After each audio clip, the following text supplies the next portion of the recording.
광고해드린 대로 오늘 대림절 두 번째 주일입니다. 이 대림절은 크리스마스가 되기 전 4주간을 대림절이라고 그렇게 합니다. 연말이 또 성탄절이 함께 있는 기간이기 때문에 세상은 굉장히 들떠 있어요. 또 분주하고요. 또 시끄럽죠. 그런데 우리 믿는 자들은 세상과는 달리 차분하게 조용하게 2000년 전에 우리를 위해서 인간의 몸을 입고 오신 예수님의 탄생을 축하하기 위해서 기다리는 시간입니다. 단순히 2000년 전에 예수님의 탄생을 기다리는 시간이 아니라 주님께서 이 땅에서 약속하셨던 재림에 관한 소망을 가지며 기다리는 시간이에요. 그래서 세상은 막 들떠 있고 시끄럽지만 우리 믿는 자들은 이 기간만큼은 차분하게 기다리는 시간, 소망을 갖는 시간, 이것이 대림절이라 그렇게 생각을 하시면 됩니다. 지난주에 미가서 5장 2절 말씀에 나와 있는 메시아 예언을 가지고서 말씀을 전했는데요, 이 메시아로 예언되어져 있는 메시아가, 구원자가 베들레헴에서 태어났습니다. 베들레헴은 떡집이라는 그런 뜻을 가지고 있었어요. 그래서 생명의 떡을 우리에게 주시고자 이 땅에 떡집에서, 빵집에서, 베들레헴에서 예수님께서 출생하셨던 겁니다. 베들레헴은 아주 작은 고을입니다.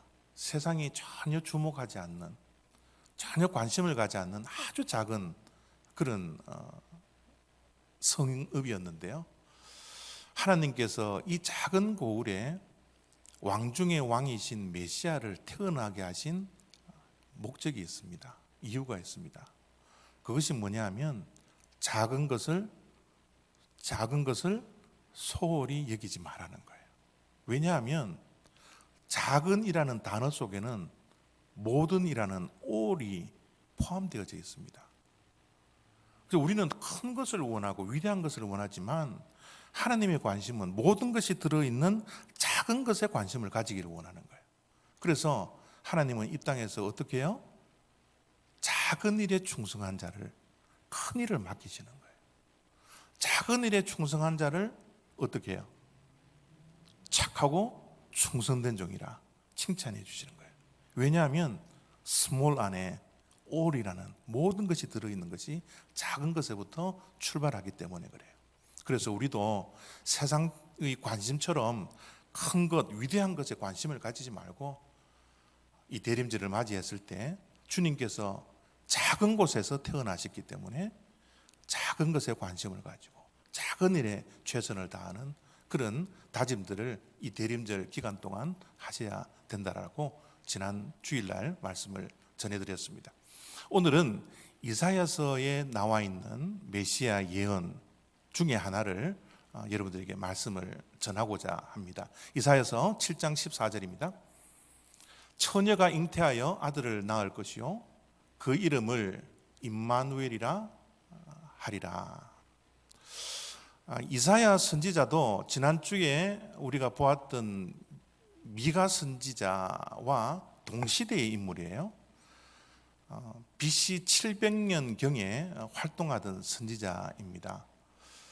예수님께서 저 예언에 맞추어서 700년 후에 이 땅에 출생을 하시게 되는 것이죠. 그래서 마태복음 1장 23절에 보면 가브리엘이라는 천사가 와서 마리아에게 수태고지를 하는 그런 장면의 말씀입니다. 이 말씀을 이사야서 7장 14절을 그대로 인용을 합니다. 예수님의 출생은 우연하게 이 땅에 출생한 것이 아니라 하나님의 말씀대로 성취하는 사건이다라는 것을 우리가 또 한 번 볼 수가 있는 것이죠. 마태복음 1장 23절입니다. 보라, 처녀가 잉태하여 아들을 낳을 것이요 그의 이름은 임마누엘이라 하리라 하셨으니 이를 번역한즉 하나님이 우리와 함께 계시다 함이라. 주님께서 이 땅에 오신 것은 이사야 선지자가 예언한 대로 남자를 알지 못하는 처녀의 몸에 잉태되어 이 땅에 태어난다라는 그런 메시아 예언입니다. 근데 여러분, 저 말씀을 완전히 받아들이고 계세요? 처녀가 잉태하여 아들을 낳는다? 이것을 여러분 믿으세요? 저는 목사의 아들로 자랐지만 33살 때까지 저 말씀을 믿지 않았습니다.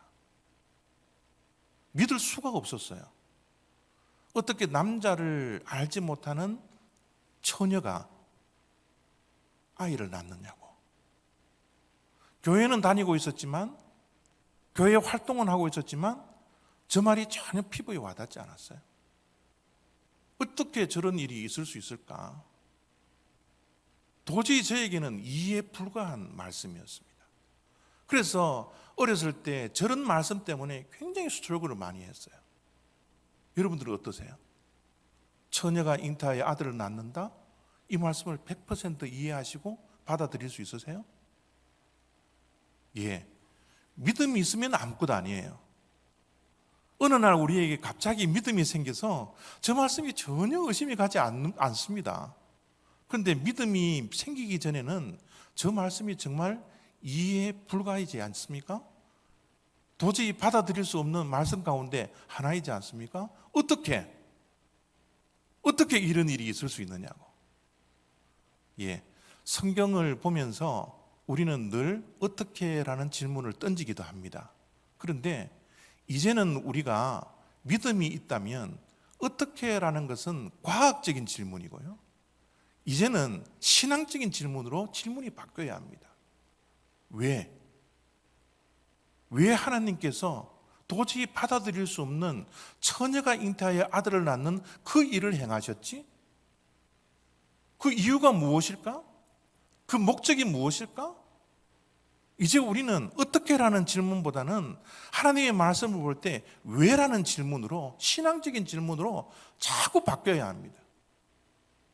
왜 하나님께서 예수 그리스도 우리를 구원하시기 위하여 이 땅에 오시는 성자 하나님을 왜 우리의 이성으로, 지성으로, 경험적으로 받아들일 수 없는 처녀 잉태, 동정녀 탄생을 하나님께서는 하셨을까? 왜? 여기에 대한 대답이 마태복음 1장 23절에 나옵니다.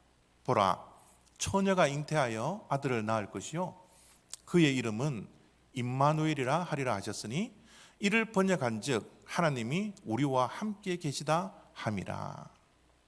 왜 하나님께서 처녀가 잉태하여 아들을 낳게끔 이런 일을 행하셨을까? 왜?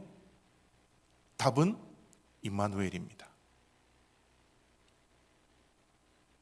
왜라는 질문 앞에 하나님은 임마누엘로 대답을 해주세요. 임마누엘의 대답이 무슨 뜻이라고 말씀해 놓고 있습니까? 번역한즉 하나님이 우리와 함께 계십니다. 성탄의 소식은, 예수 탄생의 소식은 다른 소식이 아닙니다. 하나님이 우리와 함께하고 있다는 소식이에요. 하나님이 우리와 함께한다. 이거보다 더 기쁜 소식은 없습니다. 이거보다 더 귀한 소식은 없습니다. 이 소식을 알리기 위해서 하나님은 도저히 인간들이 받아들일 수 없는 동정의 탄생을 허락하시고 기적을 베풀어 주셨던 거예요. 사실 믿음이 생기면요, 처녀가 아이를 낳는다는 것, 우리 인간의 편으로는 받아들일 수 없지만 하나님 편에서는 이것이 얼마든지 가능합니다. 여러분, 무에서 유를 창조하시는 분이에요. 말씀으로 이 세상 모든 만물을 6일 만에 창조하신 분이에요. 불가능을 가능케 하시는 분입니다. 하나님 앞에는 불가능이라는 게 없어요. 근데 우리 인간의 편으로 보니까, 우리 인간의 한계를 가지고 보니까 저것이 문제가 될 뿐이지, 이해가 안 될 뿐이지, 하나님 편에서는 얼마든지 가능한 겁니다. 우리가 하나님의 전능함을 믿기만 믿으면요. 그럼에도 불구하고 하나님은 이해하지 못하는 자들을 위해서도, 받아들일 수 없는 자들을 위해서도 예수 그리스도를 이 땅에 보내신 그 이유, 그 목적, 이해할 수 없더라도 내가 너희와 함께 한다라는 이 메시지를 우리들에게 보여주시고 있는 겁니다. 이 말씀이 왜 이렇게 기쁜 소식이 되나 그러면, 이사야 선지자가 7장 14절 말씀에 예언했던 그 시대적인 배경을 우리가 조금 이해할 필요가 있습니다. 이사야가 활동하던 그 시대는 이제 BC 700년경의 그런 시대적인 배경을 가지고 있는데요. 유다의 11대 왕이 아하스라는 왕이에요. 이 아하스 왕은 정말 나쁜 왕입니다. 정말 우상 숭배하고요, 하나님의 율법을 버리고요, 백성들이 우상을 숭배하도록 산당들을 만들고요, 정말 악은 악대로 다 행했던 그런 왕이에요. 그래서 하나님께서 너무 악해서 이 왕을 징계를 하는데, 이 징계를 할 때 북이스라엘과 아람을 들어서 징계를 하십니다. 그 당시는 아수르가 세상을 제패하기 위하여 이제 교두보를 지금 마련할 그때인데, 이 유다를 하나님께서 징계하기 위해서 아람과 북이스라엘이 연합군이 되어서 이 유다를 침공을 합니다. 침공을 하는데요, 성경 말씀에 이 유다가 연합군의 공격을 받는 가운데 어쨌든 승리를 해요. 승리를 하는데 그 승리하는 전쟁 속에서 유다 백성 12만 명이 하루 만에 죽습니다. 그리고 20만 명이 사마리아 북이스라엘로 포로로 잡혀가요. 여러분, 지금 뭐 12만 명이 죽었다 그래도 뭐 굉장한 숫자지만 그 당시는 인구가 없었잖아요. 그래서 12만 명이라는 것은 어마어마한 숫자거든요. 또 20만 명이 포로로 잡혀갔다 그러는 것은 이거는 뭐 거의 다 잡혀갔다고 생각하시면 돼요. 그런데 얼마 지나서 아람과 북이스라엘이 다시 연합을 해서 더 강력한 군사와 군사력을 가지고서 또다시 유다를 침공한다라는 소문이 들렸던 겁니다. 유다 왕이었던 아하스와 그의 백성들이 더 센 연합군이 침공한다는 소식을 듣고 얼마나 두려웠는지 몰라요. 그 전에 어찌어찌해서 12만 명이라는 전사를 남겼고 20만 명의 사랑하는 친척과 이웃들이 다 포로로 잡혀가는 그런 기억들이 있는데, 또 얼마 안 있어 또 전쟁을 해야 된다? 너무너무 마음이 떨려서 성경은 그들의 공포와 두려움을 어떻게 표현했나 그러면, 바람이 불어서 숲이 떨리는 것과 같이 그들의 마음이 떨렸다라고 그렇게 표현을 했어요. 그들의 두려움을요. 우리가 이야기하잖아요, 사시나무가 흔들리듯이 그들의 마음이 연합군의 침공의 소식을 듣고 그만큼 두려움과 공포 속에 있었다라는 겁니다. 그때 하나님께서 이사야 선지자를 통하여서 그들에게 하나님의 마음을 전하는 말씀이 두려워하지 말라예요. 낙심하지 말라. 내가 너와 함께 아니니. 이 전쟁의 위협 속에서, 공포 속에서, 두려움 속에 있는 것 이제 떨쳐버리고 낙심하지 말고 두려워하지 마라. 이렇게 이사야 선지자를 통해서 말씀을 전합니다. 그런데 여러분, 선지자가 와서 공포에 떠는 아하스 왕과 그의 백성에게 두려워하지 말라고 말을 전해도 그들의 마음이 진정이 되겠어요? 그들이 두려워하지 말라고 해서 두려워하지 않겠습니까? 그러지 않잖아요. 그들은 여전히 하나님께서 선지자를 통해서 말씀을 전했음에도 불구하고 그들은 여전히 두려워하고 공포와 걱정과 염려 속에 있었던 거예요. 그때 하나님께서 주신 말씀이 오늘 말씀이에요. 이사야서 7장 14절입니다. 주께서 친히 징조를 너희에게 주실 것이라. 너희들이 선지자를 보내서 말씀을 믿지 않고 여전히 두려움 속에 공포 속에 있다면 내가 너희들에게 한 징조를 줄 것이다. 이 징조가 너희들에게 나타난다면, 이 징표가 너희들에게 있다면 내가 너희와 함께하고 있다는 것을 믿어야. 그래서 두려움을 떨치고 공포를 떨치고 최후의 승리자가 너희라는 사실을 믿는 믿음으로 마음의 평강을 찾으라고 주님께서 징조를 보여주시겠다고 한 것이 어떤 징조입니까? 도저히 인간이 감당할 수 없고 받아들일 수 없는 이 불가능이 가능하게 되는 이 사건, 처녀가 아들을 낳을 것이라는, 그래서 이 아들 이름을 임마누엘이라 하라고 이 예언을 이사야 선지자를 통해서 이스라엘 백성들에게 다시 한번 주시는 거예요. 여러분, 지금 왜 하나님께서 불가능의 사건을 가능하게 하는 처녀가 아이를 낳는 이 사건을 예언을 하냐 그러면, 지금 연합군들이 남유다를 다시 한번 침공할 때, 전쟁을 벌일 때는 유다 백성들이 결코 승리할 수 없다라는 거예요. 기적이 아니면, 하나님께서 이 전쟁을 주관하시지 아니하고 이 전쟁에서 승리케 해주시지 아니하면 이스라엘 백성들은 결코 승리할 수 없는 그런 전쟁이라는 겁니다.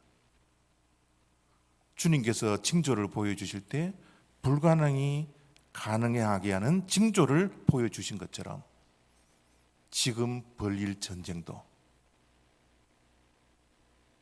불가능이 가능하게 되어 너희들이 승리하게 될 것이라는 이 징조를 하나님께서 보여주시기를 원했던 겁니다. 여러분, 우리의 인생은 광야 같은 인생입니다. 이 인생길을 걸어가는 동안 우리는 얼마나 많은 두려움이 있습니까? 얼마나 걱정과 염려 속에서 우리는 살아가고 있습니까? 우리의 연약함 때문에, 우리의 부족함 때문에, 우리가 인간으로서 가지는 한계 때문에 늘 실수하고 넘어지고 늘 걱정과 염려 속에 살아갈 수밖에 없습니다. 우리는 이 땅에 살아가는 동안 외로워합니다. 괴로워합니다. 불안해합니다. 한시도 우리의 삶 속에서 불안이 떠나갈 일이 없는 그런 인간의 한계 속에서 우리가 살아가지 않습니까? 아픔에 또 고통에 우리는 늘 시달리면서 내일의 불확실함 때문에 또한 걱정과 염려와 두려움과 공포 속에서 살아갈 때가 얼마나 많았습니까? 우리가 예수 그리스도를 믿고 이 인생길을 걸어가는 동안 의인으로 살면 좋겠지만 우리는 의인으로 살지 못합니다. 늘 넘어지고 쓰러지고 실수하고 이 깊은 죄성 때문에 늘 발버둥치며 하루하루를 살아가는 그런 모습이지 않습니까? 이 광야 같은 인생길 가운데 우리 또한 아하스 왕과 그의 백성들이 전쟁의 소식을 듣고 벌벌 떨었던 것처럼 우리도 죄 앞에, 실수 앞에, 연약함 앞에, 불확실한 미래 앞에, 경제적인 문제로, 인간관계의 깨짐의 문제로, 우리의 신앙의 문제로 수많은 인생의 문제를 가지고서 벌벌 떨고 있는 것이 우리의 인생이지 않습니까?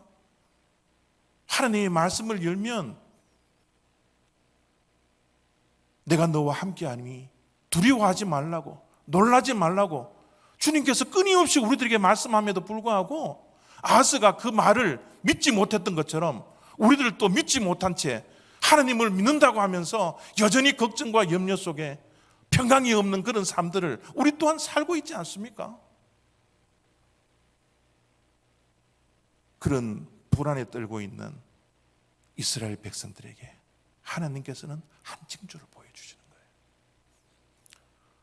도저히 이거는 있을 수 없는 일인데 이 사건을 보라는 겁니다.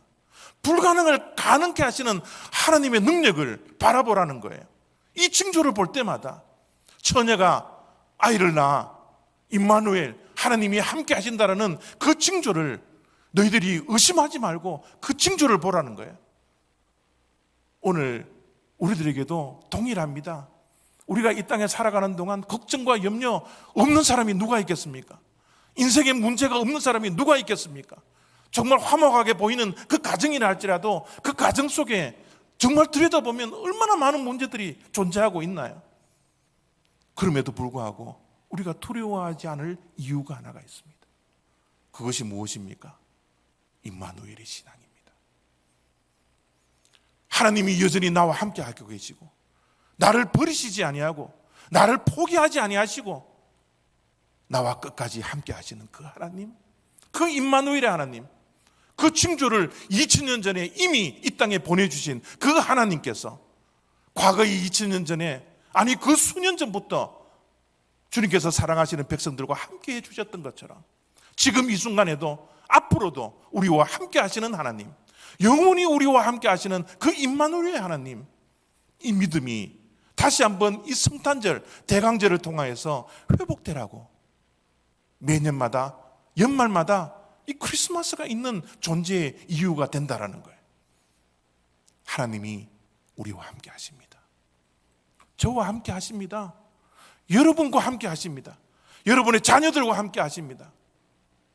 여러분의 모든 인생의 발걸음마다 우리는 넘어지고 우리는 쓰러지고 우리는 하나님의 능력을 믿지 못하고 의심하면서 살아가지만 여전히 하나님은 우리와 동행하여 주시는 거예요. 여러분, 우리가 살아왔던 모든 인생의 발걸음을 보십시오. 하나님이 우리와 함께 해주지 않았다면 어떻게 우리가 이 자리에 있을 수 있습니까? 그 순간순간은 힘들고 어려웠지만 임마누엘의 하나님이 우리와 함께 해주셨기 때문에 지금 이 시간 우리가 앉아서 하나님께 예배드리고 있지 않습니까? 하나님이 함께 해주지 않았더라면 제가 어떻게 목사가 될 수 있었겠어요? 하나님이 함께 해주신다는 증거가 얼마나 많습니까? 앞으로도 동일합니다. 하나님은 우리를 포기하지 않으세요. 하나님은 우리를 버리지 않습니다. 끝까지 영원토록 우리와 함께 하시는 그 하나님, 그 하나님을 기억하라고 하나님께서 인간의 몸을 입고 불가능을 가능케 했던 그 성탄절의 그 사건을 우리가 기억할 때마다 두렵고 걱정과 염려, 불안 속에 있는 이 인생길 속에서도 이 두려움을 떨쳐내고, 그래, 나는 하나님이 함께 하시는 하나님의 자녀야, 하나님의 아들이야, 하나님의 딸이야. 하나님은 나를 버리시지도 아니하고 하나님은 나를 포기도 하지 아니하시는 임마누엘의 하나님이야. 우리가 이 인생을 담대하게 당당하게 살아갈 수 있는 근거가 바로 예수님께서 기적적으로 처녀가 잉태하여 이 땅에 태어난 징조의 모습 때문에, 징조를 가지고 있는 우리들이 당당하게 살아갈 수 있는 이유가 된다라는 사실입니다.